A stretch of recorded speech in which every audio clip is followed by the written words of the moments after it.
Ayan na naman.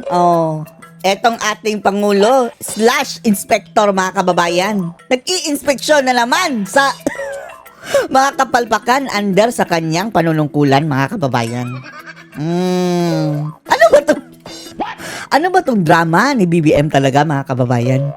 Parang buntot ko, hila ko.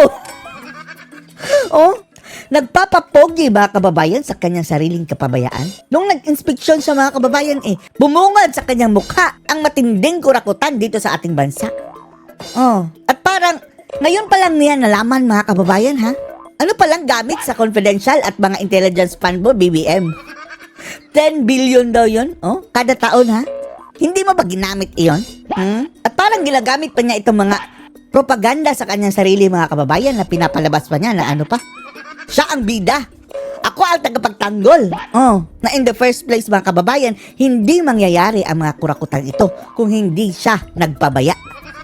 Sa makatuwid yung pag-inspeksyon yang iyan, hindi niya yung trabaho unang-una Kung naglagay lang siya ng tamang mga tauhan dyan mga kababayan, yung talagang mapapagkatiwalaan, mali ang inilagay mo dyang tauhan BBM, palitan mo na.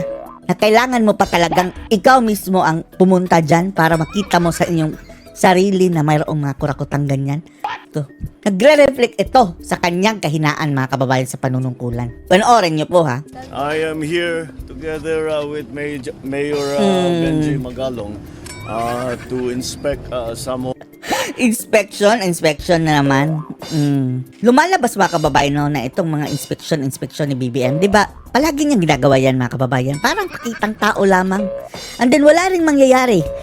Eto BBM. Malinaw na ha. May mga ghost project mga kababayan. May mga proyektong mga palpak. Dapat may makakasuhan. Bakit wala pa? Ipaarangkada niyo na. Kaso problematic again flood control projects. I think you can see for yourself na mayroon palang flood dyan sa mga kababayan, sa Baguio. Bakit flood control project? talagang hindi trinabaho ng mabuti ito. Dahil yung ginawang slope protection supposedly dito Slow. ay bumigay kagad. Hindi yan flood control siguro, no? Landslide control. Sinama, pati yung slope protection na dapat Tingnan nyo mga kababayan, completed na yan ha, na trabaho. Nag-erode mga kababayan. Delikado na nga, Ay nako, dinadaanan yan ng mga sasakyan mga kababayan, Paano kung, tingnan nyo yung haligi mga kababayan, may haliging isa. Yun, naputol na mga putol na. Ang nag-iisang haligi. na hindi ginawa Isang haligi lang, putol pa. ay gumuho bumagsak dito, mabigat, nasira yung kalsada. Ngayon, nakita namin yung erosion sa ilalim ng Bakit hindi na lang si BBM ang kuning na engineer mga kababayan, Contractor, nagko-construct ng mga di ba nung mga kababayan nung gumuho yung tulay din, turo din siya mga kababayan, dapat ito, hindi kasi dapat ganito mga design. Ngayon lang ako nakakita ng ganito. Ang dami mong alam. Display siguro ang iyong BBM trabaho, dapat dyan ka na lang inilagay. kalsada. Which is the most important part ay wala na-erode na dahil yung ginawa nilang protection wall ay ubod ng hina. Kagaya mo. Ito mga kababayan, hindi mangyayari talaga ito kung in the first place, naging mahigpit itong ating presidente mga kababayan sa pagbabantay sa kanyang mga tauhan para hindi gagawa ng ganitong mga kaungguyan. Palitan mo na si Bunuan. Kagaya lang din yan, tambalos-los mga kababayan, hindi palit pinapalitan ni BBM. Ngak-ngak siya ng ngak-ngak, Kung ano-ano pinagagawa dyan sa Kongreso. Budget pinapakialaman, hindi na niya kilala yung mga kababayan, yung budget pagdating sa kanya. Pero hindi pinapalitan. Ito rin ginagawa niya ngayon kay mga kababayan sa DPWH, kay Bunuan. Hindi pa rin pinapalitan. Mabuti pa palitan mo ng military. Yung talagang may integrity, yung si Magalong na lang siguro, willing yang mag-step down sa pagka-mayor. Matapos lang ang katiwalian sa DPWH mga kababayan. Sana si Magalong mga kababayan, Diba, ubos yan lahat mga kababayan, mga kurakot dyan. ng liit. At you will see it later. You can see it there sa ilalim ng tunnel. Ang daming alam. Na-erode na. Dahil ang daming alam. So ano lang ngayon ang gagawin mo, BBM? Ang gagawin ni BBM nga kababayan, magre-release ng panibagong pondo. Kikita na naman ang mga contractors mga kababayan. Paano yung pera na nabigay na? Protection dito sa baba. At sagutin mo, BBM. Yan ang hindi pa sinasagot ngayon, mga kababayan, hanggang ngayon. Ang dami ng mga ghost projects, ha? Nakita niya na mismo. What's the next step? Puro reklamo lang, mga kababayan, na, wala ito, wala. Iyak-iyak lang, mga kababayan Sa ba? tabi ng ilog ay napakababa at napakahina. Kaya nung pumasok yung tubig, nung bumigat yung tubig, O alam na namin yan. In short, palpak ang trabaho. Kung tinrabaho man. tangay kagad. Makita mo rito, tangay na itong lahat. This was all destroyed. Parang nagsumbong, mga kababayan, no? Itong ginawa nila, parang ultimately, mga kababayan, siya rin ang dapat sisihin dyan. Dahil in the first place, under his watch, itong mga pinagagawa ng kanyang mga tauhan, mga kababayan. Command responsibility. Ngayon, iyak-iyak ka. Habang nung ginagawa yan ng inyong mga tauhan, party-party kayo, nagliwaliw sa kahit anong lugar, mga kababayan. Meron tayong karapatan para i-call out ito, mga kababayan. Dahil hindi ito mangyayari kung hindi lang nagpabaya. Yan ang talagang tamang description dyan, mga kababayan. Kapabayaan. Hindi binabantayan eh. At mali ang mga tauhang inilagay mo dyan, mga heads. Habulin mo sila. Habulin mo. Because of the landslide here, the rock slide here, and the erosion under the road. Now, the project that was supposed to take care of this cost pag ganyan-ganyan na. Ay, nako. 260 million, more or less. 260 million, mga kababayan, Wala man lang, mga kababayan, parang improvement. Diyos ko, anong ginawa nila? Tingnan nyo, ito lang mga sementong ganyan, Pero parang patching-patching lang, mga kababayan. 260 million. Ay, no. Para yung yung nakita natin nag-viral na lupa, mga kababayan, binuhusan lang ng semento para kunwari mayroong semento. And then para lang palang M&M's, mga kababayan, na coating lang. The 260 million that the government spent for this project had no effect whatsoever as to protect the slope. Had no effect. Nauwi sa wala. So, anong gagawin mo? What's the next step? Parang walang ginawa. Wala talaga. Sana hindi pareho lang. Kung hindi, Sana amin na. wala silang tinayo, wala silang linagay na wall, wala silang linagay na riprap, wala silang linagay na slope protection. Nangyari yan under sa iyong pamamahala. Under sa iyong pamamahala, BBM. Ganon din ang nangyari. Kaya ang balor Ang ng balor. kanilang trabaho is zero, completely. Zero. And here's the other thing. That's why I keep Ay, nako. Parang siya pa ang feeling niya, mga kababayan, no? Superhero ako dito dahil nahuli ko sila ang ngurakot. Tapos yun pala, mga kababayan, damay siya dahil hindi niya binantayan. talking about economic sabotage. Sige, feedback kasuhan mo natin na. from the mayor and from the other Pati is DPWH, also here. Oh, pati si Bunoan. come join us. Come. Halika, mayor. Dito ka. Oh, we are talking to the mayor in terms of the effect on businesses. Because of this, because nagsara ito, hindi na magamit ito, in terms of business, 30%, 35%, I think is the number, 35% kaagad ng kanilang hanap buhay ay nawala dahil dito. So it is not only the damage, the physical damage that we can see, but it is also the damage to the economy. Parang nagsumbong, mga kababayan, no?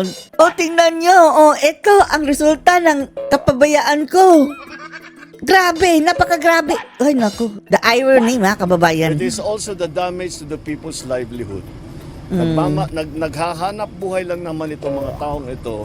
Tinanggal sa kanila 35% ng kanilang hanap buhay. Sabihin mo yan sa salamin, BBM. Bakit sa panahon ni dating Pangulong Digong, mga kababayan, hindi naman ganyan? Build pa yun, mga kababayan, ha? Ang daming mga proyekto. Eto ngayon, kung hindi ghost project, mga kababayan, palyado. Palpak. Para ibulsa. Tapos isipin nyo na lang, halos doble, mga kababayan, ang naging budget, national budget ni BBM kumpara nung panahon ni dating Pangulong Digong. Mayroon pang mga build nun. Ito yung mga project na mga flood control, mga kababayan, na puro palyado. Wala ngang mga malalaking project. Dito sila focus. Tapos mga palpak. ang pera ng gobyerno. Kaya naman, hindi kayo magtataka. There's one thing, I will not leave this office until I fix this. This is it. Sige ha. Bigyan ka namin ng 3 taon. Ayusin mo yan kahit pag DPWH ka na lang. Ikaw na ang maging sekretary. Dati DA ito mga kababayan, palpak. Nag-resign. And then, sige, transfer ka sa DPWH. This is one of those things. So, very, very clear. Here we go again. Here we go again! And again, and again, and again. Pang-5 na yata nating inspeksyon ito. 5 out of 5 na inspeksyon niya mga kababayan. Mayroong anomalya. And it's always the same. Always the same. To the next site. Yun naman, yung rock netting. Yung tinatawag na rock netting. Kung makita ninyo, may mga netting na dinalagay sa Unang-una, because napaka-notorious ng rock netting sa corruption, pinagbawal na ang rock netting. So, pero ginawa pa rin. Pinagbawal na yan. Bakit mo hinayaan? Bakit hindi mo dikdikin ang ulo ni Bunuan? Pero ginawa pa rin. Bukod, Wala ba silang takot sa'yo? Ha? Ito kasi siguro mga kababayan, no? Ang impression kasi ng mga tauhan niya mga kababayan. Anyway, si BBM, pamilya Marcos mga kababayan, kurakutan ang issue niyan Nakadikit sa kanilang pangalan. Di mangungurakot din tayo. Tapos hindi pa nakikialam mga kababayan dito sa ating trabaho. Walang inspection. Ngayon lang. Ngayon lang mga kababayan, loose na loose tayo. Tingnan natin ha. Kung ito mga kababayan, kung wala rin patutunguhan ito, sisingilin ka namin BBM sa 2028. Dapat pati ikaw managot. Billions, kung hindi trillion mga kababayan ang na-damage dito na pera. pa doon, kilala ko Kilala mo pala ang supplier ng rock netting. Kilala niya mga kababayan, Nahayaan mo. Alam mo pala Ang presyo ng rock netting is 3,200 pesos. alam mo pala. Ang charge sa gobyerno is more than 12,000 pesos. Times 4. So bakit nag-proceed pa rin yan? Alam niya in the first Times place. 4. Times 4. Mm. So 75% ng kontrata kinikback. Back na naman. So that's the situation we are facing. Kaya't malala ito. The other item that I have begun to learn from the Alam niyo mga kababayan, yung ilan, ang estilo hindi na ang price ang kanilang i-over dahil nag-check mga kababayan Instead na mamahalan nila mga kababayan, dadamihan na nila ng quantity. And then, hindi naman yan maibibilang ilang ganito. Sa quantity na lang sila magdadaya mga kababayan. LGUs. Puti na lang nandyan yung LGU na nakabantay. But the LGUs are complaining. Dati, ang sistema, pagka may project sa isang lugar, halimbawa, mayor ako, na may Sabi ni Ka Eric, pang barangay captain ka lang daw. project ng DPWH o contractor doon sa lugar ko, magkukonsulta sa local government. Hindi lang, pag malaking project, hinihiring yan from barangay to municipal to province. And then from barangay to municipal to province, mayroong cut. Gusto. Ano sabi nila Walang ganun. Walang ganon. na ginawa dito sa lahat nito. Eto pa, Ito pa. kapag natap Ang daming alam talaga mga kababayan, no? So kung ganyan ka knowledgeable sa mga bagay-bagay na iyan, bakit ka nalusutan? May masabi lang? kapag natapos. Natapos. Ganyan mga kababayan. Natapos. Tapos na raw yung project. Tapos na. Dati, gobernador ko, may acceptance ng local government. Sasabihin ng local government, okay, maayos yung inyong ginawa. Tinanggal na yun. Kaya't hindi At tinanggal mo rin yung Presidential Anti-Corruption Commission. Unang-unang ginawa niya mga kababayan, tinanggal. Ayun! Kaliwat ka ng kurakutan ang nangyayari sa ating bansa. mag-inspeksyon sila pero wala na silang magawa. inspeksyonin nila, sasabihin nila hindi magandang pagkaayos, pagkagawa, hindi sapat o mahina or whatever. Wala nang magawa yung local government executive. Wala ka nang magagawa. Kasi tinanggal yung SOP na yun. That SOP is that before you release the project to the local government, kailangan tanggapin ng local government. And that's something that we will reinstitute. Yun ang ibabalik natin. Because Mag-cleansing ka. Unang-una, mag-cleansing ka sa DPWH. Diyan, ang daming kurakot dyan. Yumaman na yan sila. And then, eto, ang pinaka-importante mga kababayan, etong lahat ng mga contractors, ipasuka mo sa kanila, i-interrogate mo sila. Sino-sino yung mga kongresista, mga politiko, na nangungumisyon sa kanila mga kababayan. Yan. Bibilib kami sa'yo, BBM. Ipasuka mo sa kanila. Sino yung nanghihingi sa kanila ng komisyon? Sino-sino yung binibigyan nila mga kababayan? Dahil yun ang rason dahil bakit nagiging substandard ito? Dahil kinukomisyonan. Kaya tinitipid na rin din ang mga materyales mga kababayan. the local government... Sino-sino yun? Oh, yan. Yan ang tamang gawin mo, BBM. Huwag yung, dami pang sinasabi. Simple lang naman mga kababayan, gamitin mo ang iyong persa. Yun naman ako, matagal ko na sinasabi. Because of my experience as governor. Wow, Ang experience. local government, wala kaming ginawa, kundi araw-araw tinitignan, ini-inspeksyon namin lahat yan. Hindi yung minsanan. Wow, araw-araw ha? Sumasipag ka, Governor. Every single day we walk. Bakit anong nangyari ngayon? Ang batang masipag, paglaki pagod. Oh, baka ganyan. We go around, we hear reports from ordinary Go around. people, hindi yung mga opisyal, but ordinary people, and kaya na silang nakakaalam. That's why that acceptance is so important. And that's what we are going to reinstate. That's going to be one of the measures that we think. Bakit Yun ang inintay namin. Oo, bakit nila tatanggalin? No. Kasi Siguraduhin nyo lang ha, na hindi lang ito for the show mga kababayan ha. local government, maliwanag, may problema yan. Maliwanag pa sa maliwanag ko. Talagang may problema. If the local government, walang, di masaya. So ano nang gagawin dyan? Hindi natapos mga kababayan. Completed 240 million ang gastos. Oh. Masaya kung magkaroon ng slope protection, hindi na masasara yung kalsada. Masaya kami pag mayroong flood protection. Hindi mapa-flood dyan dahil yan bukid. Kabundukan. Hindi na, Kung babaha dyan mga kababayan, wala na. Para lang yung panahon ni Noah. Umabot na ang baha mga kababayan sa highest peak na mountain. hindi na babaha. Bakit babaha dyan sa bundok? Siyempre tatanggapin ka agad kung maganda. Pero kung hindi maganda, sila rin ang magsasabi. Dahil silang nakakaalam. Sasabihin, yung dinagay ninyong riprap, masyado mababa. Dahil yung baha rito, umaabot dito hanggang dito. Sino ba napaplano niyan? Bakit inapprove? Oh. Kapabayaan din ng DPWH talaga mga kababayan. Ultimately, si BBM, dahil siya ang naglalagay ng secretary, undersecretary dyan mga kababayan na supposedly magbabantay dyan sa mga trabaho ng taga-DPWH. Wala ito. Lahat mga kababayan, kanya-kanyang mga kaungguyan. Pader ninyo. All of those things. So those are the things that we have to correct. But over the years, Tapos hindi mo papalitan si Bunuan. Sige, paano makukorek yan? Maglagay ka ng dyan. Yung talagang, mas mabuti nga yung mayroong experience sa military mga kababayan dahil para magtino yung mga tauhan dyan sa DPWH. these abuses only came about kasi pinapalitan ang sistema. Dinadaya lang talaga. Tapos siya rin nang napalit.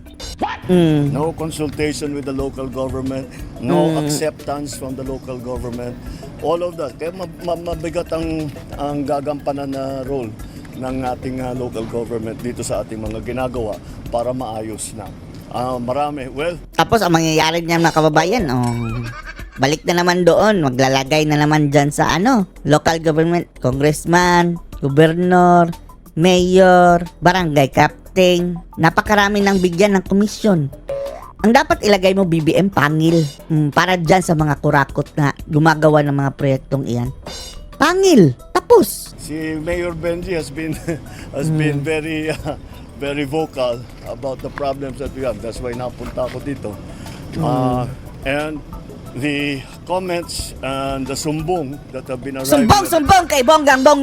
website has been very, very useful. Kaya Ayan na. ipagpatuloy sana ninyo ang inyong pagsumbong, and I'm not Pwede namin isumbong si BBM. Nangyayari ito under his watch. just talking to local government officials, kahit So, sino. Basta't may alam frustrating. kayo, sabihin ninyo sa amin, pa-inspeksyon natin. Kung may problema, ayusin natin ang problema. Hindi mo nga maayos yung mga problema ngayon. Mga nakita mo. Wala pa siyang binabanggit mga kababayan na solusyon kung anong next. Puro lang, ganito. Ay, ang pangit. Ganyan mga kababayan. Anong solusyon mo? Yan ang gusto naming marinig. Here's the problem here. Na-point out na yung problem, BBM, nasa mukha mo na. Anong This gagawin is mo? 260 million project. Nauwi sa wala. Useless. Useless. Parang tinapon mo yung pera sa ilo. Useless. Useless. Correct this will cost double that. Ang solusyon niya mga kababayan. Lagyan na naman ng pondo. Ay nako, kikita na naman. That's my top of the head estimate. 500 million ito. But Wawawi, 500 million. Yan ang mga kababayan. Double whammy sa sambay ng Pilipino. at least Thank you pa. kasi hindi lang itong nakikita ninyo rito kundi hanggang dun sa loob hanggang dun sa ilalim nitong tunnel so there's a lot of work that needs to be done. So how can you tell me Pondo that na it's naman. economic sabotage? Paano yung hindi mo hahabulin yung 260 na nabigay mo na? Hindi nila hahabulin mga kababayan. Bibigyan na naman ng pondo, no? 500 million na plus. So paano na yung tiway na lang yun. Bakit hindi yun ang gamitin? Makipag-deal kayo doon sa kontraktor. Sige, kung hindi nyo yan ito, aayusin, economic sabotage, bigyan nyo na lang ng second chance para hindi rin masayang mga kababayan, itong pera. Tingnan nyo, na doble pa. 500 million plus na. Anong mangyayari doon? Tiway na lang yun. Tapos, what if magbabayad dun sila mga kababayan nang hindi nating alam? Doon na binayad mga kababayan sa likod natin. Hindi natin alam. Napunta na sa mga mahiwagang bulsa. May budget na Kinuha mo yung 260 million. Hindi mo pala... Ay, nako. Wala kaming nakita. Tiway na lang. sa Thank kanyang you. Ginawa na kontrata. Tapos para ayusin yung binigay ninyong problema sa Hindi sapat ang kulong mga kababayan, no? Na economic sabotage. Ibalik nila ang pera. amin, it will cost another 260 million. Probably Wawawi. 260 million hanggang 500 million na yan. Walang magtanong dyan mga kababayan na hindi pala habulin. Sisingilin yung nabigay na. Kaya I don't blame anyone for being I don't blame anyone. Wala pa siyang biniblame na iniwan. Ang dami ng kababayaan mga kababayan. Wala kang ibiblame? for being Blame yourself at least. Yan ang pwede mong magawa. Pero sabihin nyo, I don't blame anyone. Ang daming pwedeng i-blame, ang daming pwedeng i-blame, ang daming sangkot dyan sa kurakutan. disappointed, frustrated, angry, and paying for blood. Paying for blood. Anong blood ang pinipay mo? Money ng sambayan ng Pilipino ang pinipay mo. Okay, thank you. Anong masasabi niyo dito mga kababayan? Post the comments below.